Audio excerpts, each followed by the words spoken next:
It is crazy to think where Cooper Flagg could get drafted. Oh, we know he's going number one, but to where the Nets, the awful Wizards, maybe not. There is an actual chance he goes to a stacked team. This happened in 1997 to create a dynasty. The Spurs had good players, including David Robinson, who just won MVP 3 years earlier. But in 96, they had a ton of injuries, so they dipped into the lottery for 1 year and got Tim Duncan.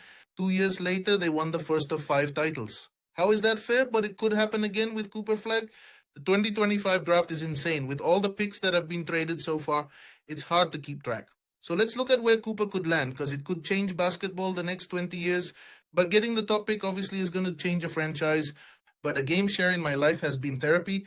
I mean, especially when I switched from a regular job to YouTube, it was so uncertain. Talking in a safe, judgment free space helped a ton. And today's sponsor is BetterHelp. They connect you with a licensed therapist who is trained to listen and give you helpful, unbiased advice. And it's super easy. I mean, I personally tried BetterHelp myself to vet them, and I loved my therapist. But the cool thing about online is you can easily switch to find the right person for you, which, by the way, is really common in therapy, switching around. So you find the perfect therapist, but it's a lot más fácil y menos incómodo online. So go to their site. You can use my link. It's betterhelp.com/amhoops.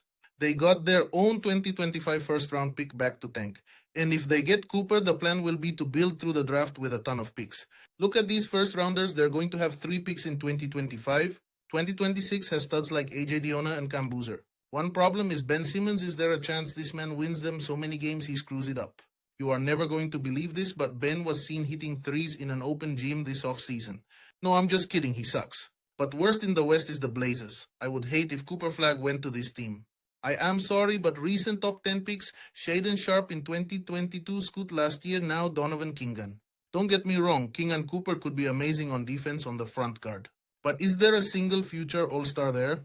I mean, I'd be afraid of another Dame Lillard situation. Great player who feels stranded with bad teaming. So tier 2 are teams that aren't trying to tank, they just suck. The Hornets, the Raptors, and the Pistons. And speaking of bad organizations, can you believe Detroit and OKC started their rebuilds in the same year? Thunder just got the 1 seed, Pistons still a disaster. Do they even deserve Cooper Flagg? We know Kate Cunningham is good, but Oscar Thompson, Ron Holland, Jaden Ivey, Jalen Duren, hopefully the new GM knows what he's doing, but for Cooper's sake, no. The Hornets would be fun. Can you imagine a young core of LaMelo Ball, Brandon Miller, and Cooper Flagg? I think Cooper and Mark Williams would provide two-way play around Melo, Beal, and Miles Bridges. Number one is if Victor Wembanyama gets injured, and I know we don't want to think about that, but it's a possibility. The second way is the Hawks pick. San Antonio has Atlanta's unprotected first from DeJounte Murray. So if Atlanta wins the lottery like they just did last year, Cooper and Wemby team up. But the Hawks have a backup plan. See, in the summer of 2019, Anthony Davis got traded, Pelicans got back a bunch of players, and Lakers picks. 2025 just got traded, though, from the Pelicans to the Hawks for DeJounte Murray. So now if the Lakers miss the playoffs, the Hawks get in the Cooper Flagg sweepstakes.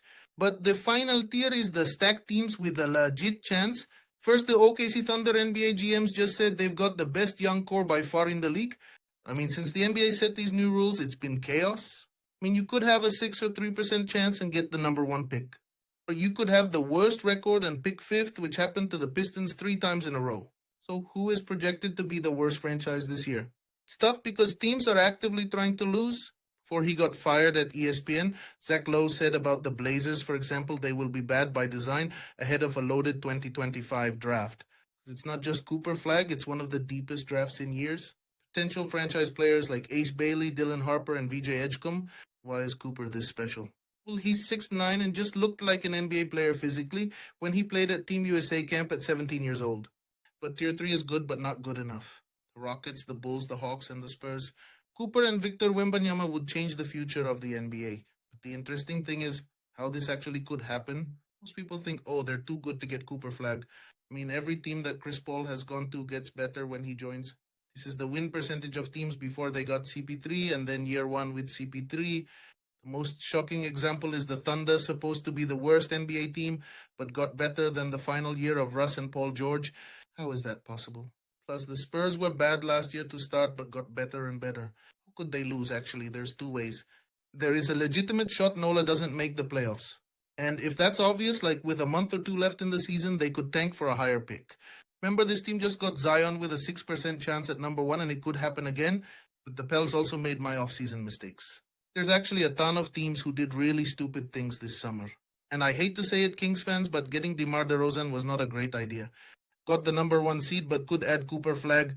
How well the Clippers' best player is Kawhi Leonard, who hadn't played over 70 games in 8 years. His sidekick, 35-year-old James Harden, and no matter what OKC gets their pick, no one was happier to see Paul George leave LA, and the West is so stacked, there's an actual chance this happens. But what about the Warriors? Remember 2020, Kevin Durant just left, Clay was out injured, and 5 games in Steph broke his hand. Yeah, I don't know if you knew KD and Clay were on this team. We are one big step injury away from them going top of the draft. That again, this time they'll make the James Wiseman mistake. And the third team, I cannot believe I'm saying this, is the New Orleans Pelicans. Think about how stacked the West is. You just answer a few questions better, help matches you to a professional who's got years of experience helping people with struggles just like yours. You'll be matched with a therapist usually within 48 hours so you can get started fast. So let BetterHelp connect you to a therapist who can support you all from the comfort of your own home. Just visit betterhelp.com/amhoops or choose amhoops during sign up and enjoy a special discount on your first month. Just a reminder of how the draft lottery works. The 14 teams that missed the playoffs are in the lottery with a chance at number one. Three worst teams have an equal 14% chance at Cooper Flagg. Fourth worst team has a 12.5% chance, and the odds get worse from there, but anything can happen. We had no badass, cold ass white boy like this in a long time. I'm just saying that's on some real. Yeah, Cooper's probably heard that his entire life. So who is going to get the badass, cold ass white boy? Well, we've got to start with the really bad teams for the surprising stacked ones. Tier 1 is tanking teams, the Nets, Wizards, Blazers, and Jazz. The Jazz are trying to tank. Just look at their opening schedule. 16 of their first 25 games are against play-in or playoff teams, and 4 of the other 5 against Wimmy and the Spurs. You think that they are trying to win after being dead last on Christmas. No, Danny A is smarter than that. This is the Brooklyn Nets. Do you know how rare that is? Even guys like Wimmy and Giannis look like kids at 17. I mean, Cooper is the type of guy who gets drafted out of high school if they still allowed that. He's a lead in transition at defense, a play finisher, scorer in the half court. Love that he is an off-ball star. So many guys need to be the center of attention for the offense, like Luka, Trae Young, Tyrese Halliburton. And Cooper is like, yo, I could fit anywhere, just plug and play. But Kevin Garnett said something that makes Cooper different. Did you see the Kevin Garnett podcast this week? He did. Yeah, he got superstar around him. You can see kids wanting to be like that and play like that. You know what I'm saying?